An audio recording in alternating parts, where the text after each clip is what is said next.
महाराष्ट्र भारतीय जनता पार्टीचे उपाध्यक्ष किरीट सोमय्या यांनी या निमित्तानंच पुसद शहर गाठलं आणि पुसद शहरामध्ये त्यांनी केलेल्या अभ्यासाच्या अंती असा दावा केला की 1,00,000 जन्म प्रमाणपत्र ही पुसद शहरामध्ये बनावटरित्या देण्यात आली। आमचे प्रतिनिधी संदेश कान्हू यांनी त्यांच्याशी या निमित्तानं संवाद साधला। 15 बांगलादेशी असल्याचा खळबळजनक आरोप किरीट सोमय्या यांनी केल्यानंतर आज पुसद पोलीस स्टेशनला किरीट सोमय्या दाखल झालेले आहेत। आपल्यासोबत बोलण्यासाठी खुद्द किरीट सोमय्या आहेत। सर, काय सांगाल, काय नेमकं हे प्रकरण आहे आणि किती लोकांच्या जन्म दस्तऐवज आपल्याकडे आहेत ते बोगस आहेत?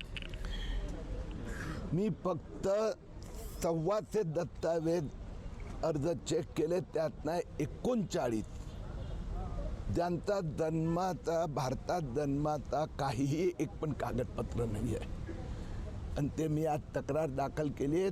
माझी तक्रार त्यांनी स्वीकार केली आहे। 2-4 दिवसात त्याचा गुन्हा दाखल FIR दाखल होणार। मोठ्या प्रमाणात महाराष्ट्रात 2,23,000 अर्ज आले, त्यातनं 1,00,000हून अधिक अर्जदारांनी बोगस पुरावे दिलेले आहेत। या सगळ्यांवर कारवाई होणार।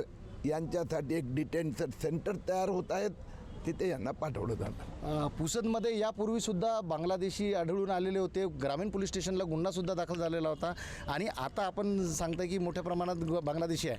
आता हा काय आहे की त्यांनी स्वतः येऊन सांगितलं आहे, अर्ज केले की माझ्याकडे माझी जन्म नोंद नाही झाली आहेत।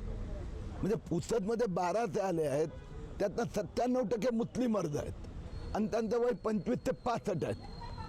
तर म्हणून असे हे सगळे बोगस महाराष्ट्रात आतापर्यंत 19 पोलीस स्टेशनमध्ये गुन्हे दाखल झालेले आहेत।